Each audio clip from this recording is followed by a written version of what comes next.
Excuse me, আমাদের একটা room দরকার। মৌ, এক কাজ করি, চলো আমরা অন্য কোনো হোটেলে চলছি। চল। কেন, এখানে প্রবলেম কি? আমার তো মনে হচ্ছে হোটেলটা অনেক ভালো। না, দেখো কি অবস্থা, মনেই হচ্ছে যে এখানে সার্ভিস তেমন একটা ভালো হবে না। চলো।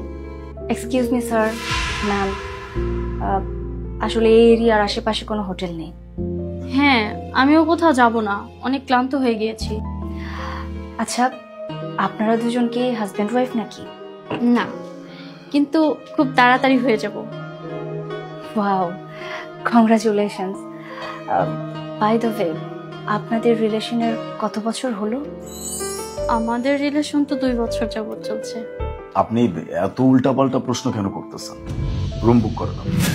কি ব্যাপার আলিফ, তুমি ওনার সাথে এমন বিহেভিয়ার করছো কেন? উনি তো আমাদের সাথে কত সুন্দরভাবে কথা বলছে। আরে উনিই তো আমাদের লেট করাচ্ছে। লেট করাচ্ছে? আমরা তো এখানে রেস্ট নেওয়ার জন্য এসেছি। আরে তবুও। আরে তুমি 2 মিনিট চুপ করো তো। I am sorry. It's okay ma'am, স্যারের যদি ভালো না লাগে তাহলে কোনো ব্যাপার না। আরে না না, ও আসলে এমনই, আমাদের দুজনের পিক কোথাও আপলোড করতে দেয় না, বলে আমাদের নাকি নজর লেগে যাবে। হ্যাঁ ম্যাম, আসলে এরকম সম্পর্ক না লুকিয়েই রাখা হয়। হ্যাঁ, এই জন্য আমরা আগে বিয়ে করব, তারপর সবাইকে জানাবো। আপনারা অনেক ভালো সিদ্ধান্ত নিয়েছেন, আর আপনাদের সিদ্ধান্ত অনেক ভালো। তা আপনি কি ম্যারিড? অ্যাকচুয়ালি আমি ম্যারিড না, ম্যারিড ছিলাম, কিছুদিনের মধ্যে আমাদের ডিভোর্স হয়ে যাবে। ডিভোর্স? সরি, কিছু মনে করবেন না, আমি একটা কথা জিজ্ঞাসা করতে পারি? মানে আপনারা ডিভোর্স কেন দিবেন? ওই একই কাহিনী যা অন্য ছেলেদের বেলায় হয়, পরকীয়া। আসলে আমি আমার হাজবেন্ডকে তার গার্লফ্রেন্ডের সাথে দেখে ফেলেছিলাম। ওর গার্লফ্রেন্ড পাগল নাকি যে একটা ম্যারিড ছেলের সাথে ছিল? অ্যাকচুয়ালি ওই মেয়েটাও জানতো না যে ও ম্যারিড ছিল। ও আসলে আমাদের দুজনকেই ধোকা দিচ্ছিল। আপনার সাথে অনেক খারাপ কিছু হয়েছে। আচ্ছা, আপনি এত কিছু সহ্য করলেন কিভাবে? করতে হয়, আসলে যা হয়েছে ভালোই হয়েছে। আগে আমি ওর জন্য কত কি না করতাম, বাইরে কাজ করতাম, বাসায় গিয়ে কাজ করতাম, ওকে খুশি করার জন্য আমি কি না করতাম, কিন্তু ও কখনোই খুশি হয়নি। পরে আমি জানতে পারলাম ও অন্য কোথাও অন্য কাউকে নিয়ে খুশি। কিন্তু যেটা হয়েছে ভালোই হয়েছে, আমি এখন ভালোই আছি, আমি ভালোভাবে লাইফ লিড করতে পারবো। আপনি অনেক ভালো করেছেন। তো ম্যাম, সাবধানে থাকবেন, আসলে পুরুষ জাতি কিন্তু অনেক ধোঁকাবাজ হয়। আলিফ, তুমি বিয়ের পর আমাকে এভাবে ধোকা দিবে না তো? না। পাক্কা? পাক্কা। ID please. এই নিন। Here is your key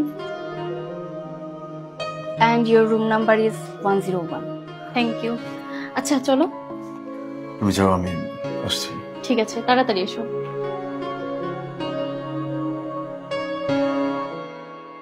তুমি এখানে কিভাবে? আলিফ, তুমি তোমার জীবনে এতটাই বিজি হয়ে গেছো যে আমি আমার জব চেঞ্জ করেছি সেটার খবরও তুমি জানো না। আজকে এই অফিসে আমার প্রথম দিন।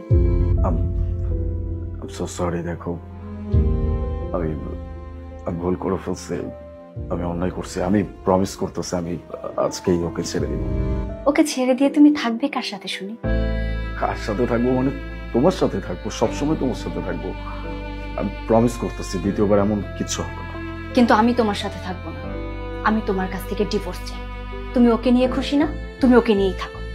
আমি কারোর সাথে খুশি না, আমি জাস্ট তোমার সাথে খুশি থাকবো। প্লিজ দেখো, আই এম সরি।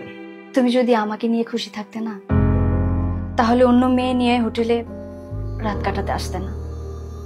তুমি আমার মন ভেঙেছো, কিন্তু সত্যিটা বলে আমি ওই মেয়েটার মনটা ভাঙতে চাইনি। একটা কথা মনে রেখো আলিফ, সত্যি কখনো না চাপা থাকে না, সত্যিটা কোনো না কোনো একদিন ঠিক সামনে আসবে, আর সেদিন তুমি কিচ্ছু পাবে না। প্লিজ প্লিজ প্লিজ তুমি এখান থেকে যাও। ওই মেয়েটা যদি আমার চোখের সামনে আসে না, আমি নিজেকে আটকাতে পারবো না, সব সত্যি কথা আমার মুখ থেকে বের হয়ে আসবে, আর তখন তুমি কিছুই পাবে না। তার থেকে তোমার জন্য এটাই বেটার যে তুমি আমার চোখের সামনে থেকে চলে যাও। প্লিজ, তুমি আর কখনো আমার চোখের সামনে আসার চেষ্টা করবে না, কখনো।